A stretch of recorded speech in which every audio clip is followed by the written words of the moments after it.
Yeah. I'll tell you what, if I was in Hollywood, they'd fire me. I've been fired before, though.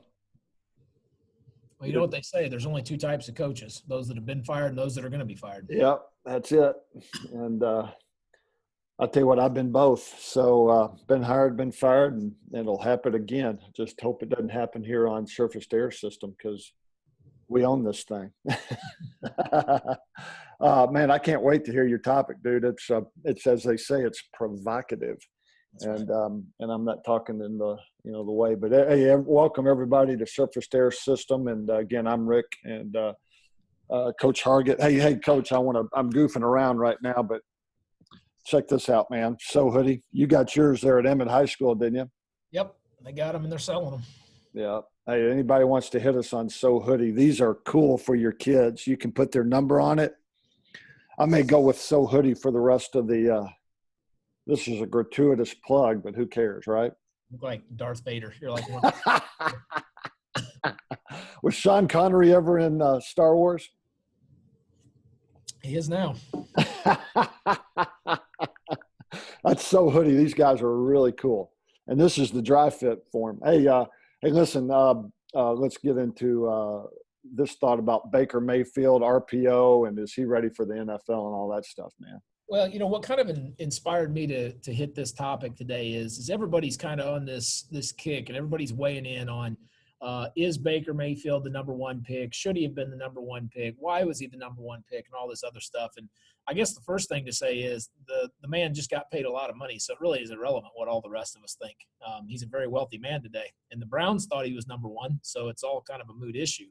But from a football coach standpoint, I want to kind of point out today why I think he has the potential to do a very good job in the NFL.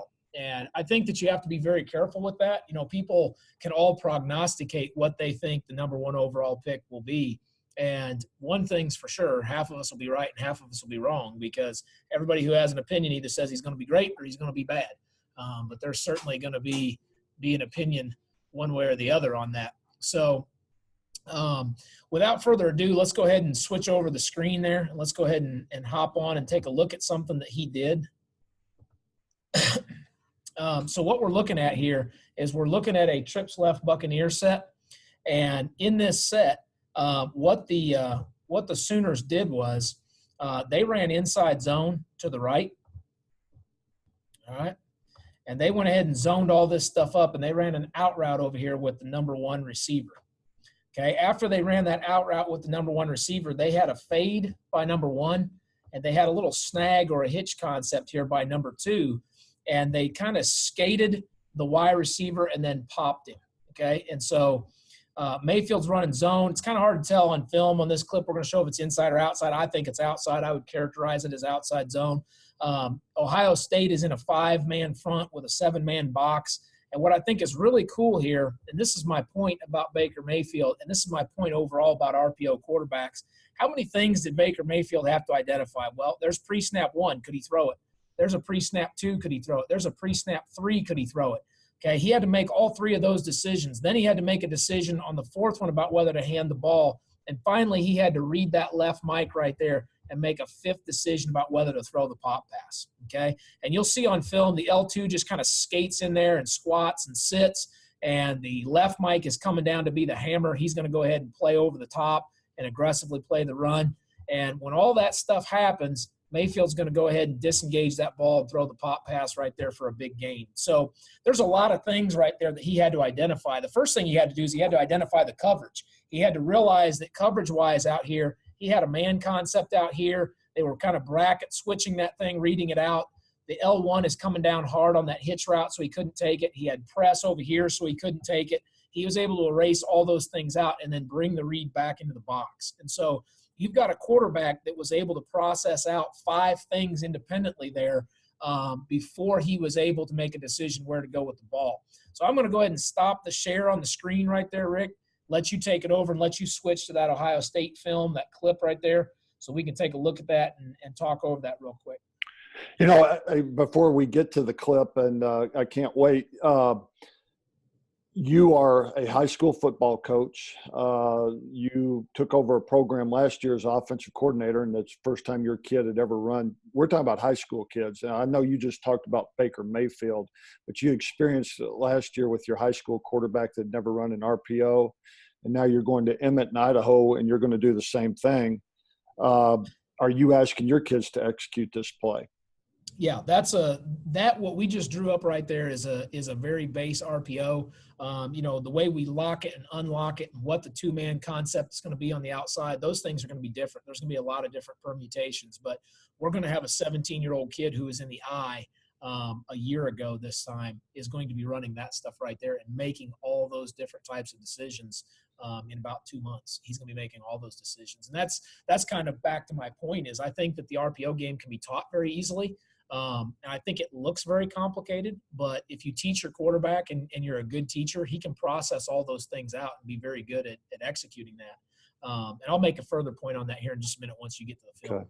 Are you on the film right now? Yep, I can see it. You can see everything, see full screen, or do you see the edges? So it's a good look? Yeah, it's a good look. All right. We're rooks. All right, man, here we go. And you can hear me fine too, correct? Yes, sir. All right, so the first thing is Mayfield's calling the play at the line of scrimmage. I think that's a really big deal. He's got to identify front. He's already moved the back. Okay, let's pause it right there. Okay, the first thing he's got to do is he's got to see he's got press on both of his number one receivers, so he knows he can't go in either place. He's also got to identify that low safety over there on about the 35-yard line at the top of the screen. He knows that guy's going to come down and rob that snag or that hitch, so he's already pre-snap eliminated 3 options right there. And he now is going to proceed to what I think is outside zone here. And he's going to read that that left Mike, the kid that's standing on about the 34-yard line right there that we're spot shadowing for you. Okay, so what I like about this and where I think this is applicable to the NFL game, people say all the time, well, the NFL is so complicated. You have to look at 5 or 6 different things. Well, Ohio State has the most drafted collegiate players into the NFL over like the last 10 years or something like that. I read on Twitter the other day. They've had like 154 guys drafted. So let's make this fair comparison. Ohio State has a lot of NFL caliber guys playing defense right now against some really NFL caliber guys on offense. These are 2 really good college Division I football teams. And Baker Mayfield's making 5 reads pre-snap and post-snap right here and making the right decision, which I think is the same kind of things he's going to have to do in the NFL. So let's go ahead and roll it. Okay, you can see the end skates. That left Mike is coming down in the box. He's playing the run. He's going to hammer it. So Mayfield's got his eyes on him right now. He's going to go ahead and extend that ride just a little bit. If we hit play again, he's going to pull, replace. There's the ball. Okay, we were spotted at about the 28.5-yard line right there. Okay, that's an easy little pop pass, it looks like. But the reason that works is the quarterback had to process all that stuff out. So if we let this play all the way out, that little pass right there is going to take us. Go ahead and hit play right there. It's going to take us from the 28-yard line. Okay, run after the catch. Okay, we're going to be up there at about, the 36, 37-yard line. So that's an 8 or 9-yard gain. All right. So my point to this is, and I made this point on Twitter earlier today, the NFL is obviously the highest level of football we play in this country, perhaps in the world. Okay, but I think that what is not being discussed is we as high school coaches and a lot of coaches at the collegiate level, what we have to do is we have to train our quarterback and we have to build an offense around what our quarterback's capable of doing. I think far too many times the assumption is the NFL brings a guy in and they force him into their system and there's things that he doesn't do well. Well, if you look at this clip, we can play this as I'm talking here, Coach. I think what's happening in the NFL now is the Browns need to take a serious look at this, and as all NFL teams do, and say Mayfield has a specific skill set. He can manipulate defenders with his eyes, and he has a good enough arm to put the ball in places where the defense has been placed into conflict. And Mayfield's been taught this since high school. He was a high school spread RPO type guy, and he was a collegiate RPO spread type guy. So perhaps it's more if the NFL is going to spend $25 million on a first-round draft pick, maybe it's time to not try to put a square peg in a round hole. Maybe it's time for them to look at this and say, this guy has a great skill set, and we're going to use his skill set at the next level, kind of like the Carolina Panthers are doing with Cam Newton, kind of like the Carolina Panthers have done with Christian McCaffrey. If a guy has a skill set, use it. You could even say the same thing about the Packers and Aaron Rodgers. They do a ton of out-of-the-pocket stuff because that's what his skill set is. As more and more young players come up through the ranks, geared through the RPO world, I think it makes a lot more sense to start letting those skill sets be utilized in the NFL. And I'm the last person to tell the NFL it's business. I'm just a poor, dumb high school football coach. But I see every day the type of guys that we're developing and what the skill sets we're developing are. And a lot of it's mental and move defenders and manipulate defenders with your eyes and your keys. And I think we're going to start seeing more of that make its way to the NFL. Yeah, absolutely. Number one overall draft pick. The last pick was Lamar Jackson from Louisville, another RPO guy. And then everything in between were guards and centers, rush 5 technique edge guys. Only 2 considered number one type wide receivers in an offense were drafted. And then later on, there was a bunch of slot guys. I think the trend is definitely going to this, and I think your point's well taken. And I'll get you to reiterate it again. We just saw the Heisman Trophy winner, number 1 overall draft choice. And he's got skill sets and he's got intelligence, on-field intelligence. But you've taught that to your quarterback this last year for the first time that he'd ever done it. You guys made the playoffs, and you're taking it to Emmett, Idaho, to do it with a guy that's never done it. And so you're going to install it all this summer, correct? Yep, starting June the 11th. And that it runs an RPO. First time he'll run it is June what? 11th. June 11th, and you're opening up in August. And those kind of concepts from surface to air system, your offensive system is what you will implement and install, correct?